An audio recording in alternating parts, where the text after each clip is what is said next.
The first Balblair distillery was built by the Ross family near Edmonton in 1790, but in 1872 production was shifted to a new site next to a new railway line which linked Wick to Inverness. The Ross family ran the site for its first 104 years before James Ross sells Balblair to the Inverness wine merchant Alexander Cowan, who does an extensive rebuilding of the distillery. The distillery suffered along with others at the start of the 20th century and was finally closed in 1911 and did not reopen until Robert Bertie Cumming, the owner of Old Pulteney, brought it back to life in 1948. Bertie Cumming ran it successfully until 1970 when Hiram Walker took over, which became part of Allied Distillers. Inverhouse purchased it from Allied in 1996 and is still running it today. The ancient red Porteous malt mill, purchased secondhand in 1981, is one of the oldest and most reliable machines in the distillery. Balblair does a 6-hour mash in their 4.4-ton stainless steel mash tun that feeds the 6 21,000-liter wooden washbacks.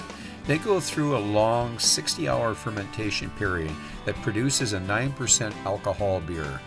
Balblair's 2 stills are fat, short, and wide, without a reflux bowl or constrictions. The wash still is charged at 19,000 liters, and the spirit still is charged at 11,750 liters. This produces a full-body spirit with sulfury, meaty notes. While aging in the cask, the sulfur notes fade, and we have a full, fruity whiskey, while the meatiness changes to toffee notes. More cask aging will add some spiciness. Like most sulfur-based whiskeys, aging and good cask management are critical to get a great whiskey. Balblair has managed to keep some of the oldest ledger records of any distillery in Scotland.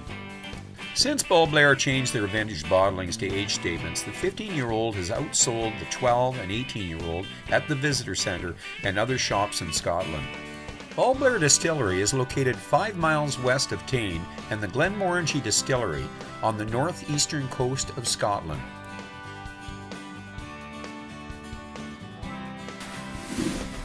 Well, welcome to Noel's World of Whiskey. And what have we got here today? We have Balblair 15, a whiskey that I have definitely been into it before, and when it was back in the vintage series. I think it was I'm trying to think it was 2003. I believe that might have been a 12-year-old. It's a while back, but I haven't had one since. So this is a new bottle. It's a 15. I do like the Balblair. I did like the Balblair. Somehow it disappeared over time, probably because you get into a lot of different whiskeys. You're exploring. I keep thinking I'm going to go back to it. I keep thinking I'm going back to it, and then I had a bottle sitting around here for a long time, and why I haven't. I don't have an excuse. I don't have a reason why I haven't reviewed it. I've certainly followed a lot of reviews on it. Jeff from G Whiskey, I believe Jason there also, of course Ralphie, Roy Akvidi. There's lots of reviews on this. They're out there. And I am going to review it now. I'm going to pop the cork and pour it fast because I like this thing to sit for a while. And just a very important thing, let your whiskey sit. I have a tendency to not let it sit. So, okay, I'm just going to make sure that camera is viewing and on. Okay. And yes, the camera's working good. Everything's all good here. So, I'm going to let it sit for a bit here. Quick history on Balblair. Basically, the Balblair is an old distillery to start off with. It goes back to Edmonton in 1890, but it was probably before that they were distilling there.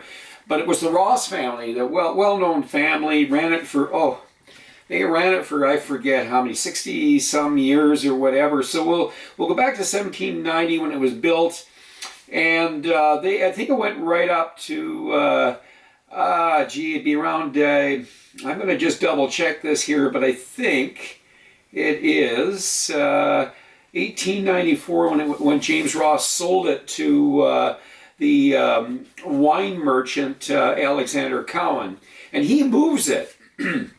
He ends up moving the distillery because they have a new railway that is coming through there, and I believe it was the railway that ran from Inverness to the north end of Scotland, and so they wanted to be right on the rail line, and it would certainly help them in terms of business and that. And I believe that I'm just trying to think of where that railway it linked. I believe linked Wick and to Inverness. So, anyways, that's an important part of that whiskey business. Was when the railway came in, was the ability to move that whiskey much easier than what they had to do in those days. Now, Balblair was close to the coast, and so because it was close to the coast, it was treated like a lowland whiskey, and because the tax people could get in and tax it because they came in by boat. And so that it made more sense to have a legal distillery back in 1790 than to go illegal like a lot of your Highland distilleries were at that time. So it's one of the oldest continuously running distilleries in Scotland, and has one of the oldest ledgers. It goes back to, I believe, somewhere around 1790 to 1800, the ledger, which is pretty amazing when you think about it. But anyways, James Ross sells it after a really long, we're going to say historic period of time. It's in the family since 1790, so he sells it in 1894. Good God, that's 104 years in the family. And then, of course, it ends up, we move the distillery, but they keep the same water source, which is the Algarve burn, because they found that water was better than the burn right next to the distillery. So they're still using that water today. And what happens is the distillery takes a bit of a beating because of the hardships that go through the distilling business in Scotland. So Alexander Cowan doesn't do all that great, and it's actually the distillery is actually mothballed in 1911, and it actually is, the last drop of whiskey was left in Balblair warehouses. I think it was 1932, and it's been sold. And in 1939, it was commandeered by the military. In fact, all the commanding it was a commanding post for World War II. And actually, it wasn't until 1948 when the old Pulteney owner and Banff solicitor Robert James, and they call him Bertie Cumming, well-known guy in the industry.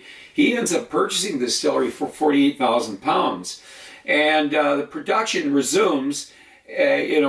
First time since World War I, and he was very successful with Balblair. He really got it up and running, and it became a very popular whiskey, and got to be known not just as a malt on its own, but also in the blending business. So, but that changes, of course, and he also expanded the business considerably, the number of pots, stills, etc. And it was sold in 1970 to Allied, actually Hiram Walker, which became Allied Distillers. So basically 1996, Company of Inverness, who we've mentioned numerous, Inverhouse, the Company of Inverhouse Distillers, and we've talked about them, and they've been involved in a lot of our whiskey reviews, and they purchased Balblair, and they own it today.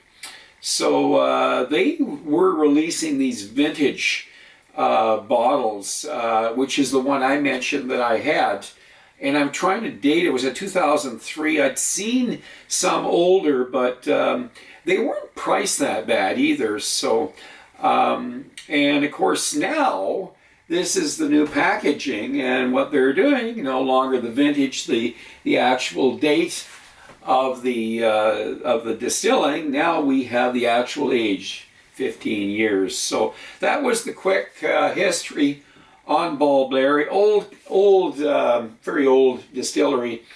And also something to note was that this is actually, it's cast at 68+%, because they no longer trade casks with other blenders, which was why they had that 63% was common. It was how whiskey was basically casked. But today at Balblair, they're not trading casks. There's no reason for that. They're doing it at 68%. So there you are. That's a quickie on the distillery. Let's put this away. Let's get at it here. And one of the things that I like to start off with, of course, is the nose. So we're getting a little bit of leather. And always a wee bit of honey with the finish on this. My understanding was 13 years in American bourbon, first fill, and finished in Spanish oak Oloroso casks. And back to a little bit of lemon, some savory notes here. I remember the review by Jeff at G Whiskey. He says something about Brussels sprouts. I'm not getting Brussels sprouts, but I do understand the savory notes, the vegetable notes. I am getting a bit of that. And I always kind of, the interesting thing about this stuff is that, you know, when you talk about savory notes and all that stuff, you're talking about some of the stuff I usually list. Actually, I took a picture of some of my notes, and I usually list it, and I put it on my my computer, which I transferred to my my phone, and this has been a really good guide, you know, for me. So, but I like to kind of I don't use this very often, but I'm going to use it on this because there was some notes that that I noticed that they were bringing up, and I just want to be ready for them. If I don't nose them, that's fine. We're not even going to mention them. But there is some mossy stuff for sure. But back to the, I'm going to say a little bit of floral fragrant stuff going on. And the malt, the granola, maybe a little cooked mash. Anyways, nice nose on this here. So let's get into the palate here.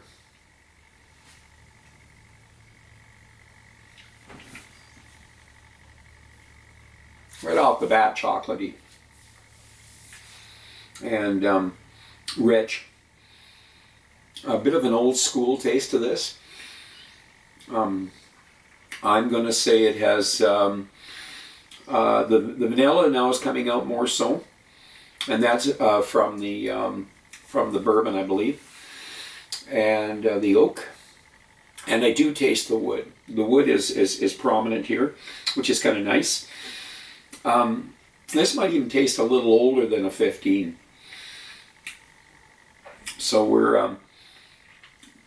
we are getting some dried fruit mixed with some some red fruits. Berries. A little bit of the berries mixed in with the dried fruit. I'm going to say the dates, the raisins, and I am getting a little bit of the vegetable notes that I've read about, and I'm not getting broccoli, no. But we'll say a mixed vegetable note, and that's mixed in again. I'm going to stay with the dried fruit, but It does have a little bit of that with the chocolate. I'm going to say a wee bit of the coffee. The chocolate is a little on the darker, a little on the darker side, but not super dark chocolate. But the coffee kind of mixed in there. I'm gonna even throw in not cappuccino, more latte notes, latte. But I'm just going to top it off here.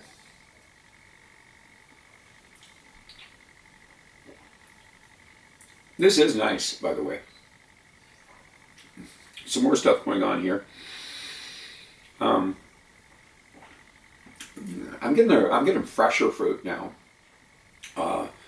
So it's the fresher fruit is now the overlying influence over the dried fruit.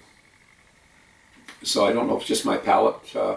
It is earlier in the day, but and that of course brings on the citrusy notes. But we're gonna tackle the finish on this one right away here. So to the finish.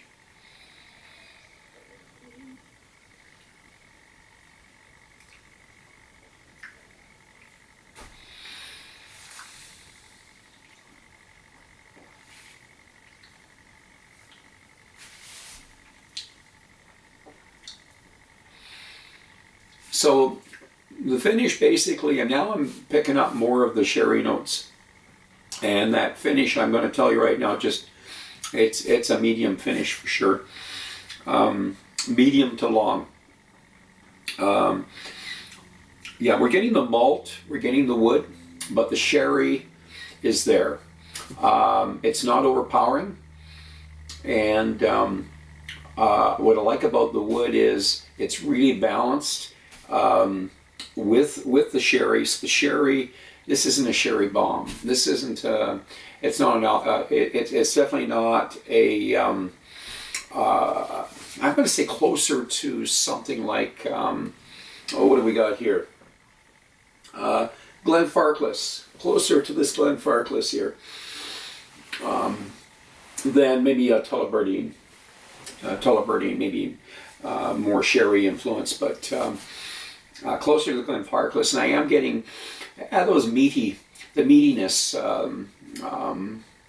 not really sulfury, but meaty, kind of meaty taste to it. So, a bit of a bitter-sweet relationship, which is quite nice actually. So, but the wood's there. It's got a nice coating on the mouth, and. I was going to say, slight, very, very slight bit of solvent in the background there, but it's not bad. I know solvent's not good for you, but it's a pleasant taste to it. So the alcohol is just perfect. It just seems to be perfectly balanced. Just enough of a bite to give it some character, eh? Overall, it is just a really balanced old style whiskey, and I really think that this one here is going to stand out for me. I like this stuff. I'm going to give it a little bit of water. I want to see what water does to it. It's been a pretty good experience so far, exploring the different layers in that. So let's try some water and see what water does. So, tidbits on the distillery. They did get criticized a lot when they switched over from the vintage to stating the years and that. And I'll be honest with you, it's been a while since I had the vintage, and trying to remember, I did like the vintage. So far, this aged whiskey is doing quite well.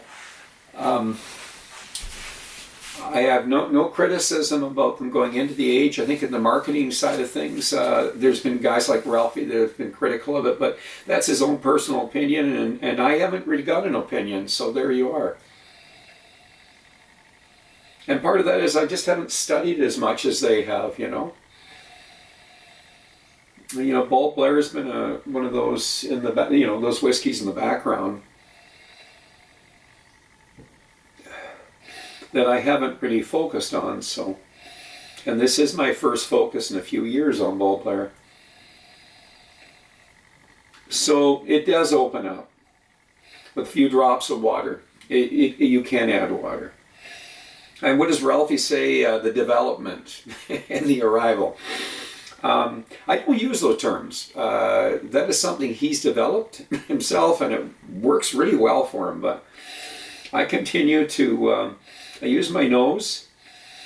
I'll give you what I'm experiencing here.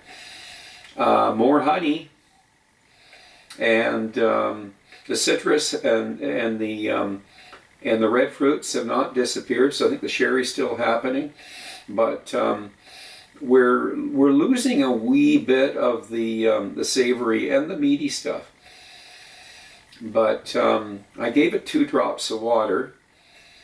But now I'm getting so much floral. I'm in the gardens, and I'm, even a little bit of, I think I mentioned on my last review of Bouchard Gardens, because I spent some time down there, and it's great.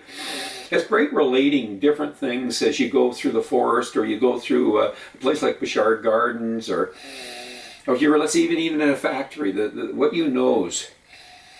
And here it's very pleasant. It's very much gardens. And we still have a slight bit of that leathery note in the background. But the sherry's there, and the wood. The wood hasn't left.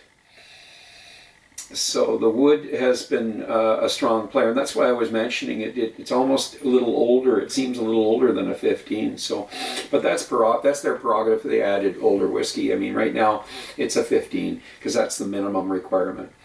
So, with water to the palate.